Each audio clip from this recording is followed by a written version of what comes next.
Texas, which is, of course, since I am from Texas, it's not gay-friendly at all like New York City is. So I went through gay bashing from not just the clients there and the residents, but also the staff members. Some of the staff members told me, well, when I went with my concerns and I told them, hey, this is what's going on to me, this is what's happening to me because I'm gay, they said, well, you know who you are, you have to deal with it. And then later, I also had another staff member tell me that, well, because I'm gay, I'm going to go to hell, and that I was possessed, and that I'm into bestiality because of my sexuality. And later, I also tried to move into ROP, and then I had problems with that because, well, you know, there's only 2 people in one room with the locked door, and so of course I couldn't get in because, again, my homosexuality. Eventually, I moved out of Covenant House, Texas, because I did manage to move on and get a job and get my own apartment, but I still wasn't happy. I wanted to achieve some goals, so I ran across an aunt who lived in Long Island, New York. And she decided that, well, before she met me, that she was already homophobic. I didn't know this until when she finally got to know me, and at the time I was experimenting with cross-dressing. She told my mother, and both of them, well, my mother then insulted me for a second time, saying she hoped I die of a hate crime, and both of them decided to kick me out of my aunt's house. So then I ended up in Sylvia's, eventually got on the waiting list for Ali Forney, and then now I'm again trying to get back on my feet. I have a paid internship with 3 stylists.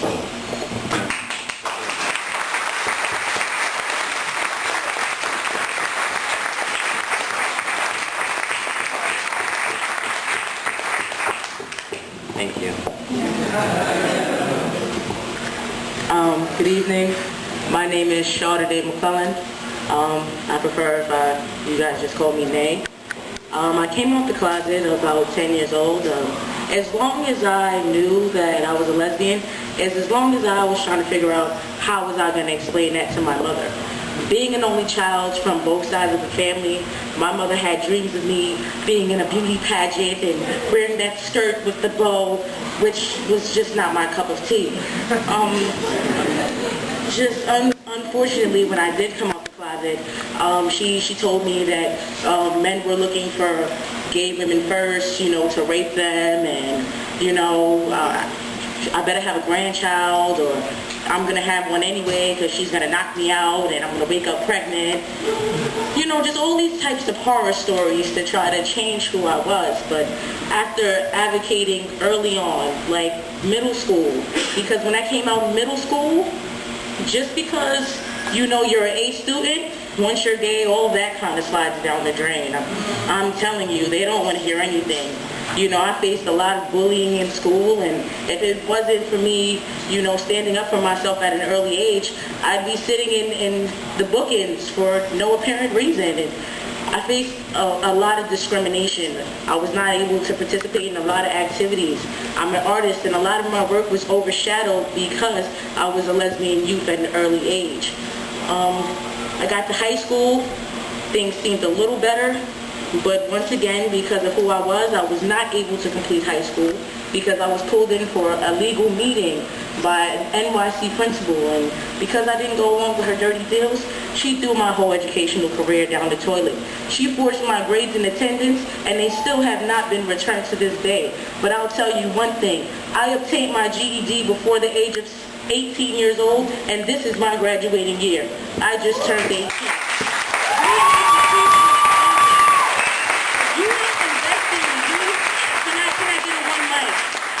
Hold the applause because this is very serious. This is going to create a ripple effect for generations to come. If we do not, this is not just a trending topic. Just because there's suicides, we've been fighting for rights. We've been fighting for equality. Just because the media wants to shine the light on us now, we've never been represented properly in the media. Never. It's always we have to be promiscuous, or we have to be basically diminishing who we are as a people and hiding our characters. We've always been overshadowed and underpaid. And this right here is going to cause some serious long-term problems.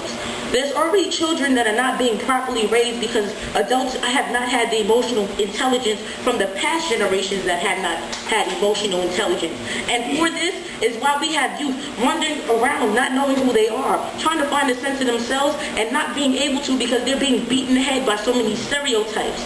They're being beaten ahead by answering these humiliating questions and not for help, only for statistical purposes to receive funding that is not used to help them.